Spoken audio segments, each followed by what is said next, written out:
Yes. You feel like you want to help somebody, Yes. and you give. But zakat is a fixed amount that you donate to the poor. Thank you very much. Zakat means is a pillar of Islam.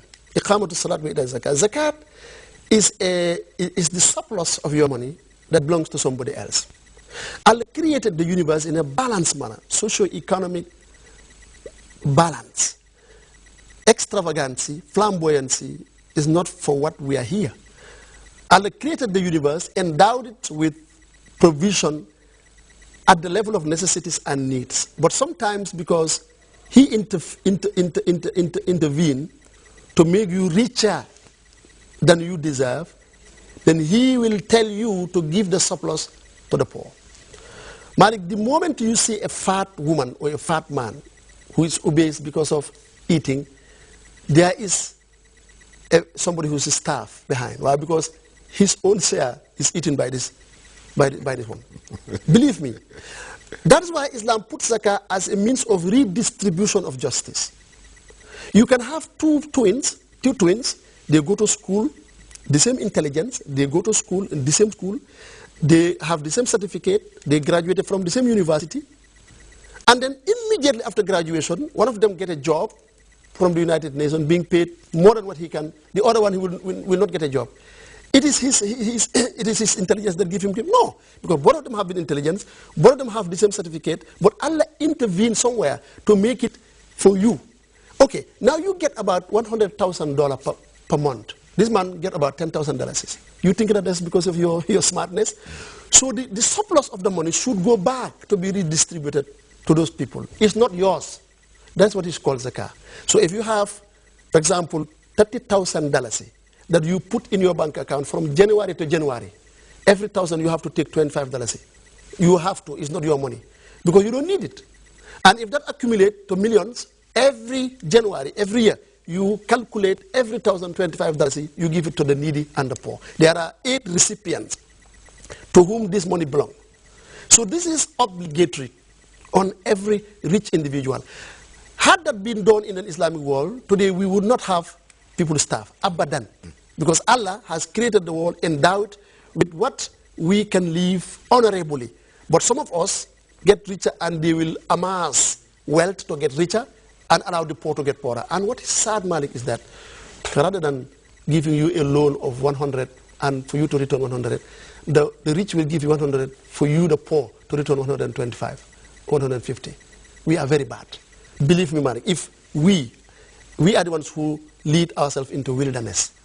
Why? Because we are the ones who make it nahari. You know what I mean? Mm-hmm. So zakah is a form of redistribution of wealth to create socio-economic balance of the world, and it is obligatory. When you reach a quorum that lies in the bank for 1 year, you don't touch it, meaning that you don't need it. It is for somebody else. That's one. But charity is the general term, is the generic term for doing good. Even after giving zakah, you see somebody in the market, you give charity. And charity, Malik, is very important because it can change destiny. It can change destiny. Allah says, okay, Mike Jones is going to live 90 years. You give charity, it added to 100 years. It changed charity. Because Allah says in the Quran, يَمْحُ اللَّهُ مَا يَشَاءُ وَيُثْبِتُ وَعِنْدَهُ أُمُّ الْكِتَابِ. I am the one with whom the mega plan is. Destiny means Allah's mega plan. That this particular individual is going to live his life of 3,000 years of age between his birth and the day of resurrection. Part of it on the ground, part of it under the ground. This is destiny. Now you give zakah, Allah say, okay, now I'm going to cut it from under the ground to up the ground. Because he was supposed to live 30 years on the ground, then I will kill him for 2,000 years. Now he gives charity, let me cut it from here and add there. Rather than living 30 years on the ground, eating and drinking and socializing and dying after 30 years, I say, no, let me add 30 years, but it's the same amount of time. Mm-hmm. That's what we call يَمْحُ اللَّهُ مَا يَشَاءُ وَيُثْبِتُ وَعِنْدَهُ أُمُّ الْكِتَابِ. I am the one who erase and delete whenever I need, because I am the one who have the mega plan. The mega plan has sub-plans in that. Destiny means the mega plan and the sub-plans. Allah can delete a sub-plan and then put it in the mega plan. I am the one who does that. So charity is very important, because when you see a poor man who cannot have something to break his fast, you have your Pajeros, 10 at home, and then 10 million in the Swiss bank. And then he said, please, can you give me? And then you say, I don't give you. When you give him for Allah, and you are helping a poor for the sake of Allah, Allah can say, okay, let me now do something for him and add some of his life. And that's why charity is very important. And the difference is that zakah is obligatory, but charity is not obligatory, but it shows your love for God and your love to support the people who are poor.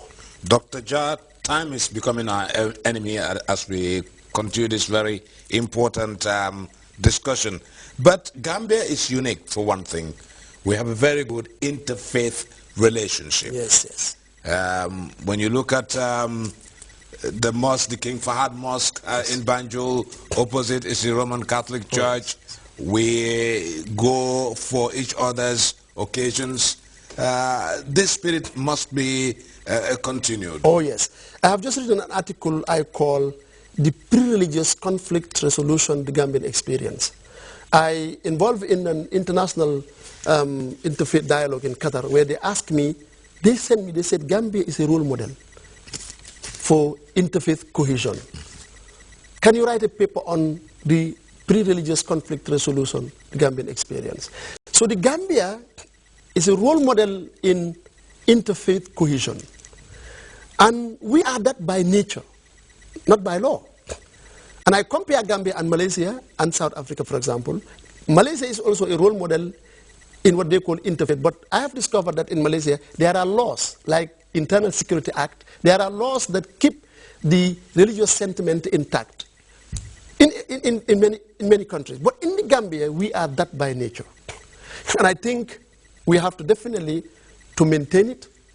And I told my Christian brothers and sisters that it's very important that we are proactive. We should not be complacent, meaning that, okay, we are having peace, let us be complacent. No, because war and conflict is contagious.